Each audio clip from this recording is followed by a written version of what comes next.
Shalom saudaraku yang dikasihi oleh Kristus. Iman itu abstrak, tidak dapat terlihat. Tetapi manifestasi dari iman dapat dilihat melalui perbuatan kita, perkataan, perilaku kita. Haleluya. Mengejar perkara yang abadi. Ini tema kita dalam kitab Kolose pasal yang ketiga ayat 1 sampai yang ketiga.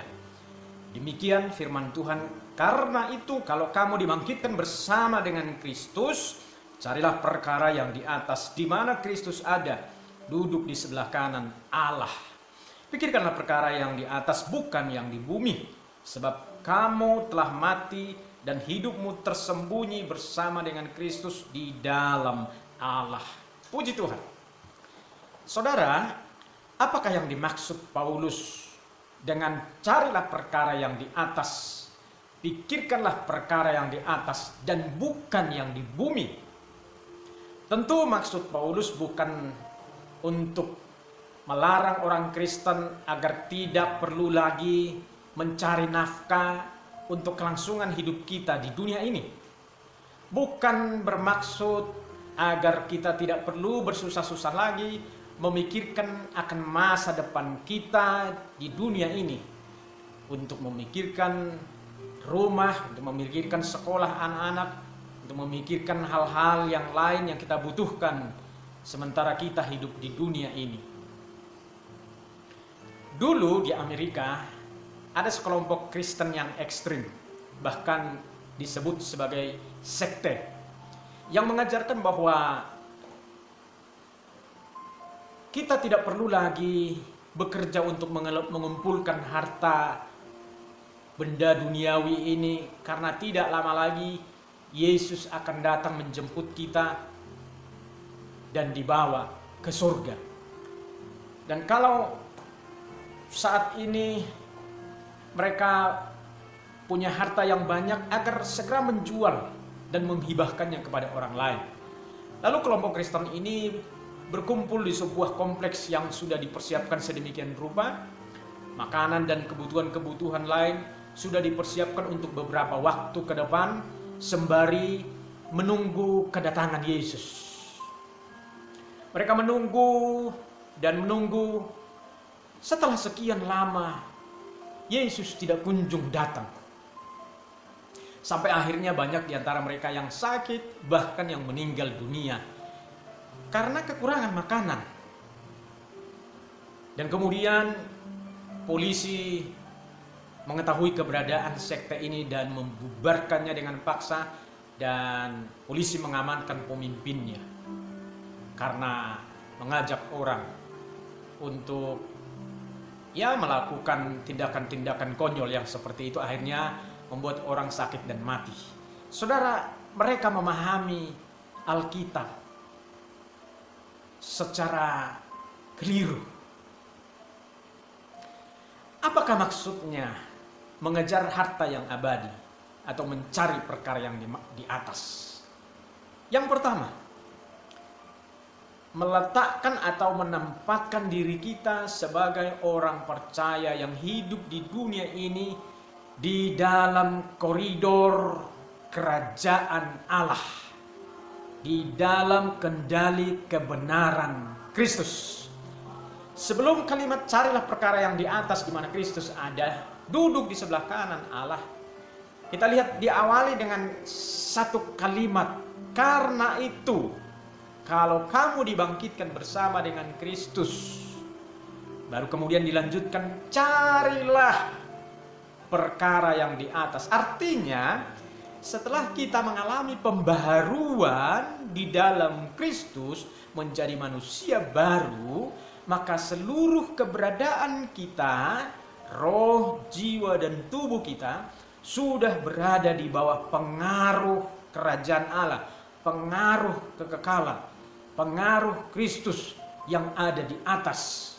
Bukan lagi di bawah pengaruh dunia atau di bawah pengaruh sesuatu yang material dan bendawi yang ada di dunia ini.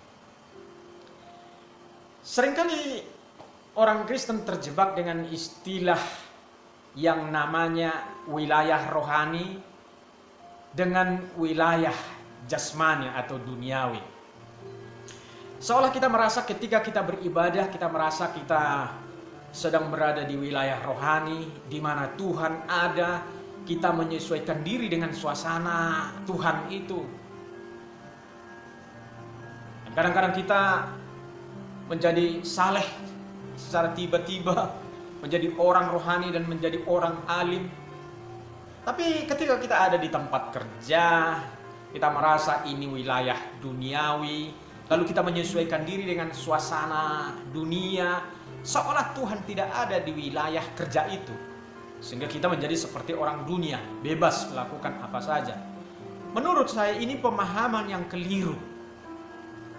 Kita harus mengerti satu kebenaran, setiap orang percaya dimanapun ia berada, entah di gereja atau di tempat kerja, di rumah, di sekolah, di semua tempat, saudara, itu merupakan wilayah rohani. Wilayah rohani maksudnya wilayah di mana Tuhan ada di sana, di mana ada kerajaan Tuhan di sana. Di mana kita orang Kristen ada kerajaan Allah di sana. Itulah sebabnya kita mesti terpanggil menghadirkan kerajaan Allah di mana pun kita hadir. Makanya saya seringkali kurang setuju dengan ada istilah wilayah rohani dengan wilayah jasmania. Saudaraku, dan kita harus hidup dan bertindak di bawah kebenaran Kristus, di bawah pengaruh kekekalan. Ketika kita mengurus anak-anak di rumah, uruslah mereka di bawah pengaruh yang dari atas, bukan yang dari dunia. Dalam artian kita mengasihi dia karena Tuhan sudah mengasihi kita. Oleh karenanya atas dasar kasih itulah maka kita mengurus anak kita dengan baik, dengan bertanggung jawab, karena ada kaitannya dengan Tuhan, dengan kerajaan Allah. Ketika kita berbisnislah di bawah pengaruh yang dari atas, pengaruh kerajaan Allah, sehingga kita menjadi pebisnis yang jujur, yang tidak semata-mata orientasinya mengejar untung dan mengabaikan kebenaran Kristus. Hendaknya semua yang kita perbuat dalam kehidupan ini, kita memperhatikan nilai-nilai keabadian, nilai-nilai kerajaan Allah di dalamnya. Setiap kita melakukan apa yang kita kerjakan di dalam kehidupan ini harus dipengaruhi oleh Kristus. Kolose 3 ayat 23, apapun juga yang kamu perbuatlah dengan segenap hatimu seperti untuk Kristus dan bukan untuk manusia. Ini motivasinya. Jadi sekali lagi, carilah perkara yang di atas, artinya kita menempatkan diri sebagai orang percaya yang hidup di dunia ini, di dalam koridor kerajaan Allah, di dalam kendali kebenaran Kristus. Yang kedua, carilah perkara yang di atas. Artinya, mari kita mengarahkan hati dan pandangan kita kepada yang kekal. 2 Korintus 4 ayat yang ke-18, Paulus mengatakan, sebab kami tidak memperhatikan yang kelihatan, melainkan yang tak kelihatan. Kita tahu bahwa manusia memiliki dua macam kebutuhan.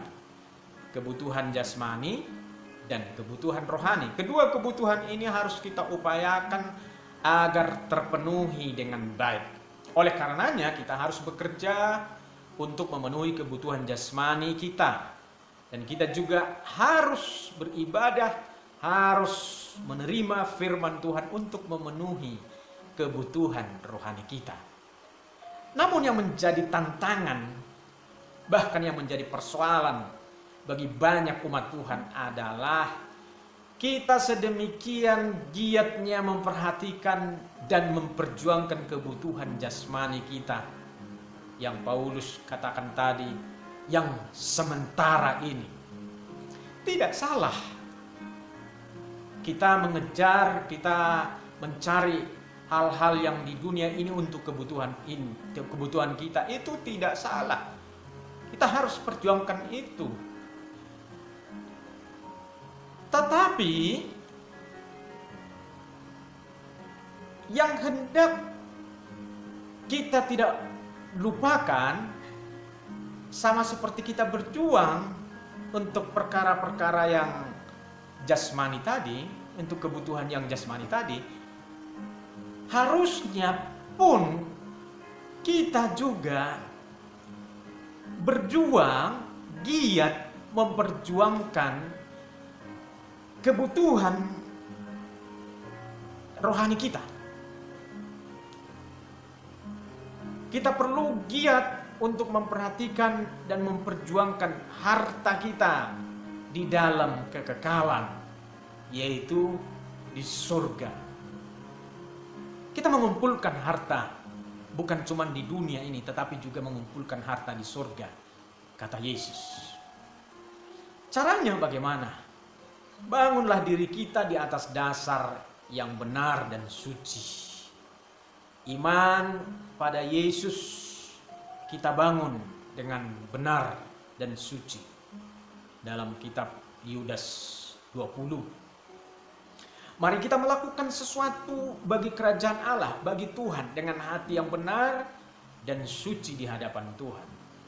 Kita melakukan sesuatu dengan sungguh-sungguh, kita memperhatikan kualitas pekerjaan kita memperhatikan kondisi pekerjaan kita, pelayanan kita, dan segala sesuatu yang kita kerjakan bagi Tuhan. Jangan kita melakukan secara asal-asalan, asal jadi, sembrautan. Jangan demikian. Karena setiap perbuatan kita di dunia ini akan diuji oleh Tuhan suatu kelak.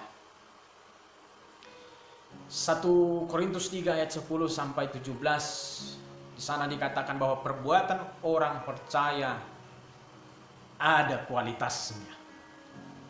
Kualitasnya ada yang diumpamakan seperti kualitas emas, perak, batu permata. Tapi juga perbuatan orang percaya itu ada juga yang kualitasnya seperti kualitas kayu, kualitas rumput kering, dan kualitas jerami. Jadi intinya saudara-saudara, perbuatan kita di dunia ini suatu kali itu akan diuji oleh Tuhan.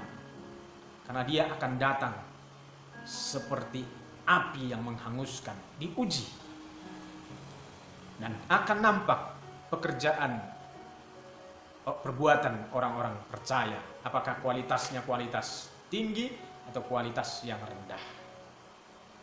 Sebab kalau kualitasnya rendah, dia akan hangus, hilang.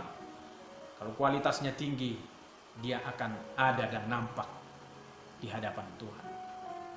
Saudaraku, mari kita gunakan karunia, talenta, harta, tenaga, dan kita berikan yang terbaik semua itu untuk melayani Tuhan. Sebab Tuhan berjanji akan mengaruniakan rumah kita di surga dan mahkota bagi kita di surga. Dan itu akan kita kerjakan seperti apa nanti kualitas hasil pekerjaan kita itu ditentukan semasa kita ada di dunia ini. Saya mengajak saudara semua untuk mengarahkan hati dan pandangan kita kepada yang kekal. Jangan saja memperhatikan yang di dunia yang sementara ini, tetapi juga perhatikan perkara yang di atas, di mana Kristus ada. Saudaraku, ada sebuah cerita rakyat Ada sebuah cerita nyata. Ada seorang tukang kayu yang sudah tua dan berniat untuk pensiun dini. Dan dia minta izin kepada perusahaan di mana dia bekerja. Kemudian si bos perusahaan ini merasa sedih karena orang tua ini sudah merupakan karyawan yang baik di perusahaan itu. Lalu kemudian si bos ini menyanggupi permintaan dari si bapak ini, tapi dengan satu permintaan terakhir. Kemudian si bos ini memberi pekerjaan terakhir kepada bapak ini, tolong buatkan satu rumah. Semua ini uang disediakan. Kamu urus, kamu beli bahannya menurut kamu. Si bapak ini karena dia sudah pingin pensiun, tapi masih disuruh lagi. Kemudian dia merasa, dia merasa terbeban. Dan dia tidak melakukan pekerjaannya dengan sungguh dan dengan serius. Kemudian dia bangun rumah dengan hasil yang seperti itu. Bahan-bahannya juga bukan bahan-bahan yang berkualitas. Intinya rumah itu bukan rumah standar. Tidak seperti pada waktu dia membangun rumah sebelum dia mau pensiun. Singkat cerita, rumah itu selesai. Dan dia menyerahkan kuncinya kepada sang bos. Ini bos, rumah sudah saya selesai, saya bangun. Kemudian bos itu berkata kepada bapak ini, rumah itu untuk kamu. Ini saya serahkan kembali kuncinya kepadamu. Ketika si bapak ini mendengar itu, dia kaget dan dia menyesal karena dia membangun rumah yang kualitasnya di bawah standar. Rumah yang tidak berkualitas. Dia menyesal. Saudara, cerita ini kiranya mendorong kita untuk kita mengerjakan sesuatu dalam hidup ini kepada Tuhan dengan sungguh-sungguh, karena suatu kali hasil pekerjaan kita itu akan diuji dan akan digantikan dengan mahkota yang akan kita terima. Tuhan Yesus memberkati. Amin.